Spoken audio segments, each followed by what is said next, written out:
Next topic, still sticking with the NFL. Alright, before I get to that though, I have reminders for you guys to go ahead and go do. Alright, so go follow me at Tran Talks on Instagram. Go follow me at Tran Talks on Snapchat. Also, go subscribe to Sports Guy Talking. Turn on that notification bell. The count of subscribers have been going up and up as of recently, so please keep subscribing to the channel. And by the way, when you turn on that notification bell, that means you'll get alerts when the videos come out and when announcements are being made. So please make sure that you guys are watching for that. Hopefully, I'll be putting on a March Madness bracket for an announcement. That's what I hope to do. We'll see if I do that. I'm not exactly an expert in college basketball, but I know enough to know about the teams, a little bit about that. So hopefully I plan to go ahead and do that. But anyways, when you see the notification of the video coming out, you guys have to watch it. You guys got to drop the like and comment down below. Tell me what you think about the video. Was it good? And just give feedback how I do things. And just answer the questions to the top question, and because maybe you guys disagree with what I have to say. So please go ahead and do that. I love seeing input. I love seeing it because I get to respond back. I get to interact with you guys. That's what makes the YouTube thing so fun to do. So please go ahead and do that. Alright, so now that I have the reminders out of the way now let's get on to this topic. So what is this topic exactly about? It is about the Carson Wentz trade. I'm going to talk about who won the deal and stuff like that. I'm going to talk about the terms, what are the takeaways, and then I'm going to give out statements, and then I'm going to come to a conclusion of who I thought won the deal and what it means for the team that did not win the deal, in my opinion. So here's the topic question. Who won the Carson Wentz trade? So the trade had the Colts receive Carson Wentz, while the Eagles received the 85th pick, that will be in the 2021 NFL Draft, and a 2022 conditional Indianapolis Colts second rounder. So you guys may ask, what does the word conditional mean? Alright, so I'm going to go over the terms of that. So the 2022 conditional Indianapolis Colts second rounder terms, what does it mean? So it could become a first rounder. So it could either land the first or second round. So here's how it could become a first rounder. It could become a first rounder if Carson Wentz plays 70% of the snaps in the 2021 NFL season and, keyword, and makes the NFL playoffs. If that happens, then the Colts have to fork up their first round pick. Now the other way it can become first rounder that the Colts will be having to give up is if Carson Wentz plays 75% of the snaps in the 2021 NFL season. So, in other words, in this situation, look, if you're the Colts and Carson Wentz is playing bad, it's in your best interest to bench him. That way you don't have to give up a pick that high. So, what does this mean? This means that the pick can land between pick 19 and pick 64, so it can go to the lowest of the second round depending on what happens with Carson Wentz exactly, and if they win the Super Bowl. I'm not saying that's going to happen. In fact, that's more than likely not going to happen, but it can land as high as pick 19. So let's say the Colts snuck to the playoffs and then lost on Wild Card Sunday, and they had the worst record, and Carson Wentz basically played all of the season, then the pick will land at 19. That's what the conditional second rounder means. So it's a wide range of possibilities. So what were my takeaways from it? I'm going to go over with this for both teams. So the Colts, they were in need of an NFL starting caliber quarterback. I mean, look, their bridge quarterback, Phillip Rivers, he retired, and they plan to let Jacoby Brissett, their backup quarterback, walk in free agency. They don't believe he can be a full-time starting NFL quarterback. I'm inclined to agree with that. So they were in need of that. And if you're the Colts, this was a low-risk, high-reward situation. I mean, if he fails, they can move on from 1 year. I'm going to address a little bit more about that later. And if he works out, they got a franchise quarterback, which is good. And something else to note is that this will be Frank Reich's fourth different starting quarterback in 4 seasons. Dude's had it tough, man. He's had it tough. So, it's never an easy thing. But I believe in Coach Reich. I believe in Coach Reich overall as a coach. Maybe not in this case, but I believe in him as a coach. He's a good coach. I like that guy. Now, let's move on to the Eagles. All right, so my takeaways from this was that the trade value for Carson Wentz was better than expected. If I was the general manager, I would not have given up anything more than a 4th round pick for Carson Wentz.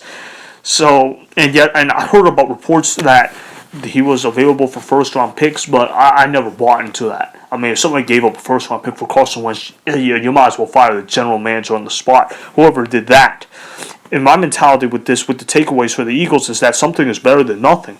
Even with the dead cap that they have to eat up, So, I mean, they got better value than expected. They didn't even have to attach picks. And now this can help move on to the Jalen Hurts era. He replaced Carson Wentz last season. He outplayed him. I like the guy. The guy reminds me a lot of Marcus Mariota, so we'll see what that means. If they can get a Mariota-type player with the 52nd pick, that's a good steal that they got. That's a fringe starting quarterback at worst. But I think he can be better than that. We'll see, though. But I like it for the Eagles side. A lot of people are hating on the Eagles, but I like this deal from the Eagles' perspective. So now let's move on to the contract terms. So Carson Wentz. So Carson Wentz currently has 4 years, $98.401 million left on his contract. He counts $33,820,608. So basically, that's his value on the Eagles' books in 2021. That's how much dead cap he is eating. So basically, about 34 million he's taking dead cap. That's the largest in NFL history. That's a lot, but he was very bad for them last year. Also, other notes to make about his contract terms. His 2021 roster bonus is $10 million. It's guaranteed. It's going to be paid on March 19th of 2021. And his 2021 salary fully guarantees that will be on March 20th, 2020. So that's already been done with. And now his 2021 base salary is $3.9 million with an $11.5 million. Not likely to be earned escalator built in. I'm not necessarily sure what the terms is. I'm just reading off of Spoke Tracks, the site that you look on for the contracts. Now, $15 million of his 2022 salary fully guarantees on March 19th, 2021. So if you're the Colts, it's in your best interest to release or trade him if he is not performing by then. And the 2022 salary and roster bonus, it fully guarantees on the third day of the league in 2022. So that's for the 2022 NFL season. Now in 2022, his roster bonus will be $1,000. All right, yeah, it is $1,000. And in 2023, his roster bonus will be $5 million. 2024 roster bonus, $5 million. There's also no guaranteed money left after the 2021 season as of right now. So the Colts could technically release him after the 2021 NFL season and nothing would happen. So essentially, he is playing on a 1-year, $25.4 million contract. So he's basically playing on a Phillip Rivers type contract. So that means that he better be performing around the level that Phillip Rivers was last year. We'll see if that happens. So best of worst. So who won the deal, who lost the deal? I'm actually going to say the Eagles won this deal and the Colts lost this deal, even though I do not necessarily think that the Colts lost in it. Alright, so I'm going to give out my statements. I'm going to start off with the Eagles.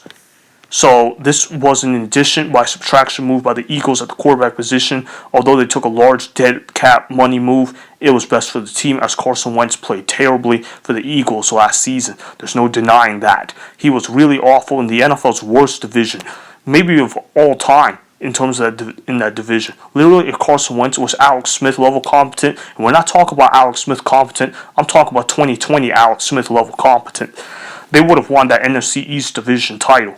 Jalen Hurts, their backup quarterback, outplayed Carson Wentz when he was inserted into the starting lineup late in the season. This trade gives the keys to Jalen Hurts being a potential franchise quarterback. The Eagles also did not have to attach draft picks to move the Carson Wentz contract, which is a plus. They got better value than what they should have gotten. Fresh starts were needed in Philly, and that was achieved in this trade. Now I want to move on to the Colts. I have a statement for them to make. So, in my opinion, they overpaid for Carson Wentz. The Colts should not be losing draft picks in this deal. Not only that, but they should actually be gaining draft picks or keeping or swap picks, something like that, from this deal because Carson Wentz is an overpaid player. Yes, there is an opt-out clause that allows the Colts to move on from Carson Wentz in 2022, but then that means that 2 draft picks will have been given up for a rental quarterback. That's not a wise investment to make. At least the Colts did not give up a first-round pick for Carson Wentz, though. That's the good thing about it. I like that. That would have been very bad if they did that. However, they have a backup quarterback in Jacob Eason. Not a lot of people are talking about him, but I want to address him. Now, why am I mentioning him? Because when I was evaluating him for the draft last year, I did a player comparison for him. It's not on YouTube, but I did it with a friend. And I said that my player comparison for him was Nick Foles. If I am right, like how I have been so far in the 2020 NFL draft for quarterbacks, when you talk about Burrow, when you talk about Tua, Herbert loves to be determined, and Jalen Hurts, based on what I've seen so far, then that is troubling for Carson Wentz. Carson Wentz fears backup quarterbacks playing. That's his kryptonite, particularly guys that play like Nick Foles. The trade did not do a good job foreseeing the risk that could be there in the future. However, at least Carson Wentz can be moved on if he proves to be mediocre or trash for the Colts.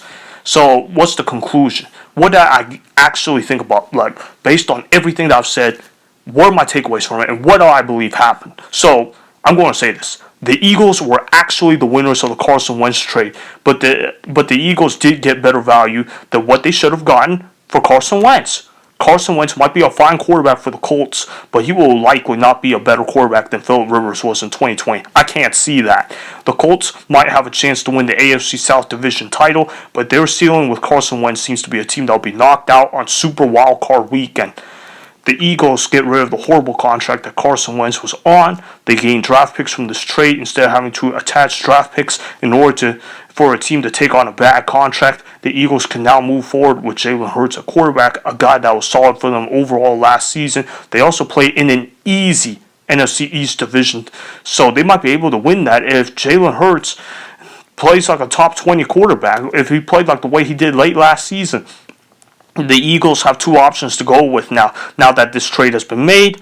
If Jalen Hurts succeeds, the Eagles got a starting caliber quarterback in their hands at a very good price. He'll be on a rookie contract. I don't think he'll be the kind of guy that'll demand $40 million from a franchise the way Dak Prescott did. So they'll be getting him at a discount, I believe. Now, if Jalen Hurts fails, though, the Eagles will likely be drafting high again.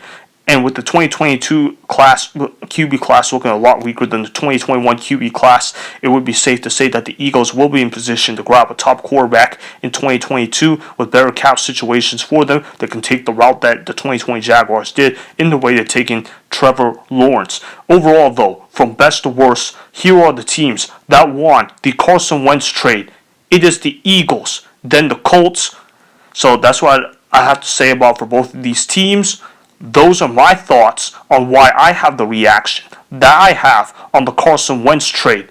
That is why I have the Eagles as the biggest winners of this trade, while I have the Colts as the biggest losers of this trade. Even though that is not really the case, that's what I got to say about that. And those are my thoughts on all of that. Thanks for watching. Subscribe here to get the latest from the show. Be sure to check out more of the best clips from Tran Talks on the YouTube channel Sports Guy Talking.